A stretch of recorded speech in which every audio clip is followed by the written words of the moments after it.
Hello, welcome back to the draped by Kalyani. ഇന്നത്തെ ഈ വീഡിയോയിൽ ഞാൻ കുറച്ച് ബേസിക് ആയിട്ടുള്ള മിസ്റ്റേക്സും അത് റെക്ടിഫൈ ചെയ്യാനുള്ള കുറച്ച് ഹാക്സും ആയിട്ടാണ് വന്നിരിക്കുന്നത്. അപ്പോ നമുക്ക് തുടങ്ങിയാലോ. നമ്മൾ ഈ താഴത്തെ പ്ലീറ്റ്സ് എടുക്കുമ്പം ഒരിക്കലും ഇത് ഒരുപാട് ബൾക്കി ആയിട്ട് നമ്മൾ പ്ലീറ്റ് എടുക്കാൻ പാടില്ല, ഒരുപാട് വൈഡ് ആയിട്ടും പ്ലീറ്റ് നമ്മൾ കുത്താൻ പാടില്ല. ആദ്യം തന്നെ ചാടി കയറി ഇതിങ്ങനെ പിൻ ചെയ്യരുത്. ജസ്റ്റ് ഇതൊന്ന് അറേഞ്ച് ചെയ്തതിന് ശേഷം വേണം പിൻ ചെയ്യാനായിട്ട്, അല്ലെങ്കിൽ അതിങ്ങനെ ഒരു അൺഈവൻ ആയിട്ടിരിക്കും.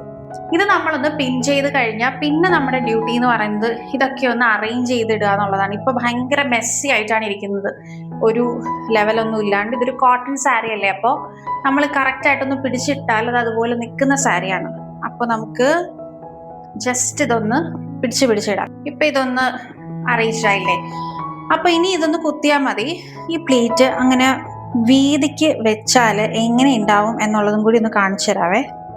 ഇതിപ്പോ ഇത്രയും വീതിക്ക് നമ്മൾ ഇത് എടുത്തേക്കുന്നേ,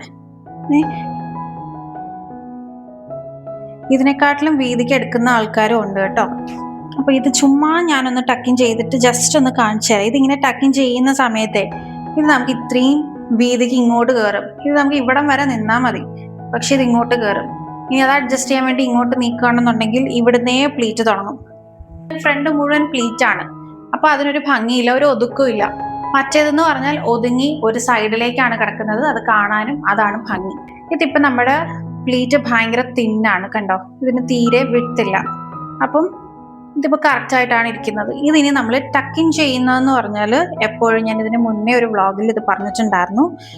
സോ ഇത് ടക്കിങ് ചെയ്യുക എന്ന് പറഞ്ഞാൽ ഇത് നമ്മുടെ നേരെ നടുക്കായിട്ടാണ്, സെന്ററിൽ വേണം ഇത് ടക്കിങ് ചെയ്യാനായിട്ട്. ഇങ്ങോട്ടൊന്നും കൊണ്ടുപോയി ടക്കിങ് ചെയ്യരുത്, ഇത് കാണാനൊരു ഭംഗിയില്ല. അപ്പോൾ ഇങ്ങോട്ടൊന്നും വെക്കരുത്, എപ്പോഴും നടുക്ക് വേണം ഇത് വെക്കാനായിട്ട്. അപ്പോഴേ ഇതിങ്ങനെ വിരിഞ്ഞിങ്ങനെ കിടക്കുള്ളൂ. നടക്കുമ്പോഴൊക്കെ ഇതിങ്ങനെ വിരിഞ്ഞ് വരുന്നത് ഇത് നടുക്ക് വെക്കുമ്പോഴാണ്. ഓക്കെ, അപ്പോൾ അതെപ്പോഴും ശ്രദ്ധിക്കുക. ഈ പ്ലീറ്റ് നമ്മളിപ്പോൾ നല്ലപോലെ അടുക്കി കൊടുത്തേക്കാണ്. അപ്പൊ ഈ പ്ലീറ്റ് ചുമ്മാ ഏതെങ്കിലും ഒരു ലെങ്ത്തിന് ഇട്ടിട്ട് നമ്മളിങ്ങനെ അടുക്കി കൊടുത്താൽ അതിനൊരു ഭംഗി ഉണ്ടാവില്ല. അപ്പൊ എപ്പോഴും നമ്മൾ ഉടുക്കുമ്പോൾ, ഓരോരുത്തരും ഉടുക്കുമ്പോൾ, ഇപ്പൊ ചിലർ ഷോർട്ട് ഹൈറ്റ് ആയിരിക്കും, ചിലർ നല്ല ഹൈറ്റ് ഉള്ള ആൾക്കാരായിരിക്കും. അപ്പൊ എപ്പോഴും ഉടുക്കുന്ന സമയത്ത് നമ്മൾ ഈ ഒരു ഷോൾഡറിൽ നമ്മൾ ഈ ഒരു പല്ലു ഇടുന്ന സമയത്ത് ഈ പല്ലു ഇങ്ങനെ ചുറ്റിയെടുത്ത് ഇവിടെ കൊണ്ടുവന്നാൽ നമുക്ക് ഇവിടെ എത്തുന്ന ലെങ്ത് ആണോ, അത്രയും നീളം നമുക്ക് ഈ പല്ലുവിനുണ്ടോ എന്നുള്ളത് നമ്മൾ നോക്കണം. ഒരാളുടെ പല്ലുവിന്റെ ലെങ്ത് എന്ന് പറഞ്ഞാൽ കറക്റ്റ് ലെങ്ത് എന്ന് പറയുന്നത് അത്രയാണ്. അപ്പൊ അതിൽ കൂടാനോ കുറയാനോ പാടില്ല. ഇങ്ങനെ ചുറ്റി വരുന്ന സമയത്ത് ഇവിടം വരെ എത്തുന്നുള്ളൂ, ഇങ്ങോട്ട് എത്തുന്നില്ല എന്നുണ്ടെങ്കിൽ അത് കാണാൻ ഭയങ്കര ബോറാണ്. അങ്ങനെ വരികയാണെങ്കിൽ അങ്ങനെ ചെയ്യരുത്. പല്ലു നീളം കൂട്ടി വേണം അതെടുക്കാനായിട്ട്, പ്രത്യേകം ശ്രദ്ധിക്കണം. അതുപോലെ തന്നെ ലെങ്ത് കൂടിയിട്ട് ചിലര് ഞാൻ താഴെ ഉപ്പൂറ്റി വരെ തട്ടുന്ന പോലെയൊക്കെ ഞാനത് കണ്ടിട്ടുണ്ട്, ചിലർ പല്ലു ഇടുന്നത്. അപ്പൊ അങ്ങനെ ഇടരുത്, അതും കാണാനൊരു ഭംഗി ഉണ്ടാവില്ല. നമുക്ക് എപ്പോഴും നമ്മുടെ മുട്ടിലുണ്ടല്ലോ, മുട്ടിന്റെ അവിടം വരെ എപ്പോഴും നമുക്ക് ഈ ലെങ്ത് ഉണ്ടാവണം. അതാണ് നമ്മുടെ കറക്റ്റ് ലെങ്ത് എന്ന് പറയുന്നത്. ഇനി ഈ പ്ലീറ്റ് എടുക്കുന്ന സമയത്ത് ഒരാളുടെ ബോഡി ടൈപ്പിനനുസരിച്ച് വേണം എപ്പോഴും പ്ലീറ്റ് എടുക്കാനായിട്ട്. കുഞ്ഞു കുഞ്ഞു പ്ലീറ്റ്, അതായത് കാണാൻ ഭംഗി ഉണ്ടാവും എന്ന് വിചാരിച്ചിട്ട് നമ്മൾ അങ്ങനെ എടുക്കുകയാണെന്നുണ്ടെങ്കിൽ നമ്മുടെ ഈ ഒരു സൈഡ് പോർഷൻ കംപ്ലീറ്റ്ലി നമുക്ക് പുറത്തായിരിക്കും, അത് കാണാൻ ഒരു ഭംഗി ഉണ്ടാവില്ല. അപ്പോൾ എപ്പോഴും നമ്മുടെ ബോഡി ടൈപ്പിനനുസരിച്ച് വേണം നമ്മൾ പ്ലീറ്റ് എടുക്കാനായിട്ട്. അത് നമുക്ക് ആദ്യം മനസ്സിലാവണം എന്നില്ല, പക്ഷെ കുറച്ചൊന്ന് എടുത്തു കഴിയുമ്പോഴത്തേക്കും നമുക്കൊരു ഐഡിയ കിട്ടും. ഇത്രയാണ് നമ്മുടെ വീതി എന്ന് പറയുന്നത്, ഇത്രയാണ്. അപ്പൊ നമ്മൾ ആ വീതിക്ക് അനുസരിച്ച് മാത്രം നമുക്ക് പ്ലീറ്റ് പിടിച്ചാൽ മതി. ബൾക്കി ഒന്നും അല്ലാണ്ട് നല്ല പോലെ സെറ്റായിട്ട് നിൽക്കുന്ന ഒരു പ്ലീറ്റ് ആണ്. ഈ ഒരു പ്ലീറ്റ് ഇങ്ങനെ എടുക്കുകയാണ് എന്നുണ്ടെങ്കിൽ നല്ല ഭംഗിയായിട്ട് നമുക്കിത് ക്യാരി ഓഫ് ചെയ്യാൻ പറ്റും. അപ്പോൾ ഇതാണ് നമ്മുടെ പല്ലുവിന്റെ ലെങ്തിന്റെയും പ്ലീറ്റ്സിന്റെ അറേഞ്ച്മെന്റും എന്ന് പറയുന്നത് കേട്ടോ. Don't wear the sari too tightly or too loosely. അതായത് അതിൻ്റെതായിട്ടുള്ള ഡിസഡ്വാൻറ്റേജസ് ഓർ ഡ്രോബാക്സ് ഉണ്ട്. അപ്പൊ എന്താന്ന് വെച്ചാൽ ഒരുപാട് ടൈറ്റ് ആയിട്ടാണ് നമ്മൾ ഉടുക്കുന്നതെന്നുണ്ടെങ്കിൽ നമ്മൾ ഇവിടെ ഒക്കെ പിൻ ചെയ്തിട്ടാണ് വെക്കുക, ഇതിന്റെ ഉള്ളിലോട്ടും ഒക്കെ പിൻ ചെയ്തിട്ടാണ് നമ്മൾ വെക്കുക. നമ്പർ 1, അതെല്ലാം കുത്തിയിട്ട് നമ്മൾ ഒരിടത്ത് ഇരിക്കുകയാണെന്നുണ്ടെങ്കിൽ നമ്മൾ ഇരിക്കുന്ന സമയത്ത് നമുക്ക് ഇവിടെ ഒക്കെ നമുക്ക് വലിയുന്ന സമയത്ത് ഈ സാരി ഒക്കെ കീറാൻ ചാൻസ് ഉണ്ട്. അപ്പോൾ ഒരിക്കലും നിൽക്കുന്ന സമയത്ത് നമ്മൾ അത്രയും ടൈറ്റ് ആയിട്ട് നമ്മൾ ഈ സാരി ഉടുക്കാൻ പാടില്ല. കുറച്ച് ലൂസായിട്ട് വേണം ഉടുക്കാൻ. എന്നാൽ ലൂസായിട്ട് എന്ന് പറഞ്ഞാൽ ഒരുപാട് ഇങ്ങനെ ലൂസായിട്ട് ഇവിടെയൊക്കെ ഇങ്ങനെ അഴിഞ്ഞു കിടക്കുന്ന പോലെ നമ്മൾ ഉടുക്കരുത് കേട്ടോ. അതും കാണാൻ ഭയങ്കര ബോറായിരിക്കുവേ. അപ്പൊ ഈ സാരി എന്ന് പറഞ്ഞാൽ ഇവിടെ ഇപ്പം ഇത്രയും ലൂസ് ഉണ്ട്. എനിക്കത് ഓക്കെയാണ്. ഞാൻ ഒരുപാട് ടൈറ്റ് ആയിട്ട് ഇങ്ങനെ വെച്ചിട്ട് ഞാൻ അങ്ങനെ ഉടുത്തിട്ടില്ല. ഇതിങ്ങനെ ഭയങ്കര ലൂസായിട്ട് ഇതിങ്ങനെ പോകുന്ന പോലെയും ഉടുത്തിട്ടില്ല. ഇത് കറക്റ്റായിട്ട് അവിടെ നിൽക്കുന്ന പോലെ തന്നെയാണ് ഞാനിത് ഉടുത്തേക്കുന്നത്.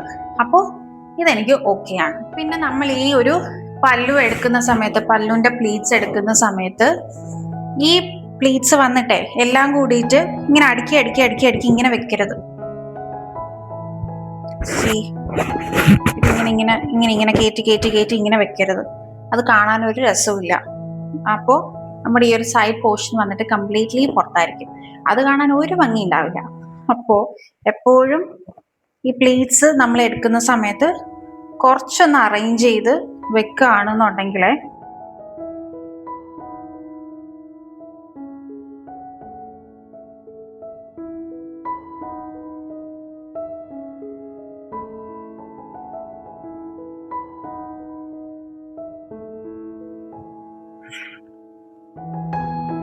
സെറ്റല്ലേ? അപ്പൊ ഇതുപോലെ ഭംഗിയാക്കി അടുക്കി വേണം എപ്പോഴും പ്ലീറ്റ്സ് വെക്കാനായിട്ട് കേട്ടോ. അതെ, നമ്മൾ സാരി ഉടുക്കുന്ന സമയത്ത് ഒരുപാട് കയറ്റി ഉടുക്കാൻ പാടില്ല. എപ്പോഴും കണങ്കാലിന്റെ ലെങ്ത് വരെ വേണം സാരി ഉടുക്കാനായിട്ട്. ഇല്ല എന്നുണ്ടെങ്കിൽ ഇതുപോലെ ഇരിക്കും.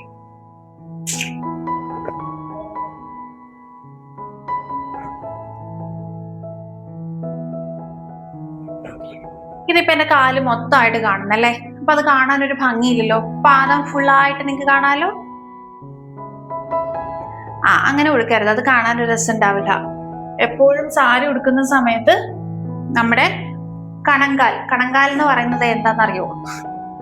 ഇതൊക്കെ പറഞ്ഞു തരണം. ഇതാണ് കണങ്കാൽ.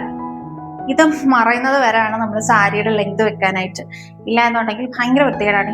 ഇനിയിപ്പൊ നമ്മള് സാരി ഉടുക്കുന്ന സമയത്ത് എപ്പോഴും ചപ്പലിട്ടിട്ട് വേണം സാരി ഉടുക്കാനായിട്ട്. നമ്മൾ വീട്ടിൽ നിന്നിട്ടേ സാരി ചപ്പലിടാതെ ഉടുത്തിട്ട് പോയി ഹീൽസ് എടുത്തിട്ടിട്ട് വരുമ്പോഴത്തേക്കും ഇതുപോലെ വെള്ളപ്പൊക്കം പോലെ ഇരിക്കും. അപ്പൊ അത് കാണാൻ ഒരു ഭംഗി ഉണ്ടാവില്ല. അപ്പൊ എപ്പോഴും സാരി ഉടുക്കുന്ന സമയത്ത് ചപ്പലിട്ടിട്ട് വേണം സാരി ഉടുക്കാനായിട്ട്. ഇല്ല എന്നുണ്ടെങ്കിൽ നമുക്ക് ആ ഹൈറ്റ് അഡ്ജസ്റ്റ് ചെയ്യാൻ പറ്റില്ല.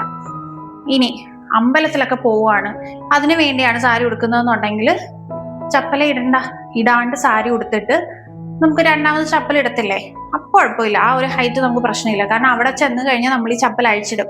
അപ്പൊ നമ്മൾ ഈ ചപ്പലിന്റെ ലെങ്തിനനുസരിച്ച് സാരി ഉടുത്തിട്ട് പോവുകയാണെന്നുണ്ടെങ്കിൽ ഇതിങ്ങനെ തറയിൽ കിടന്നിട്ട് എഴയും. അപ്പോൾ വെറുതെ അഴുക്കാവും. അപ്പൊ എപ്പോഴും നമ്മൾ പോകുന്ന സ്ഥലത്തെ കുറിച്ചൊരു ഐഡിയ വെച്ചിട്ട് വേണം സാരി ഉടുക്കാൻ കേട്ടോ. കുഞ്ഞു കുഞ്ഞു മിസ്റ്റേക്സ് ആണല്ലേ. നമ്മൾ തിരക്ക് പിടിച്ച് കൊടുക്കുമ്പോഴൊന്നും ഇങ്ങനെയുള്ള സാധനങ്ങൾ ശ്രദ്ധിക്കാറില്ല. അപ്പോൾ ഇന്നിപ്പോ ഞാൻ പറഞ്ഞ മിസ്റ്റേക്സ് ഇല്ലേ, നെക്സ്റ്റ് ടൈം നിങ്ങൾ സാരി ഉടുക്കുന്ന സമയത്ത് ഞാൻ ഈ പറഞ്ഞ ഹാക്സ് ഒക്കെ അതിലൊന്ന് ട്രൈ ചെയ്ത് നോക്കിക്കേ. നിങ്ങൾ സാരി ഉടുത്തിട്ടൊക്കെ ഇറങ്ങുമ്പോൾ ഉണ്ടല്ലോ, നല്ല എലഗൻ ലുക്ക് ആയിരിക്കും. പിങ്കി സ്വയർ. അപ്പൊ മറക്കണ്ട കേട്ടോ ഹാക്സിന്റെ കാര്യമേ. അപ്പൊ നമുക്ക് അടുത്ത വീഡിയോയിൽ കുറച്ചും കൂടി ടിപ്സുമായിട്ട് കാണുന്നവരേക്കും ടാറ്റാ.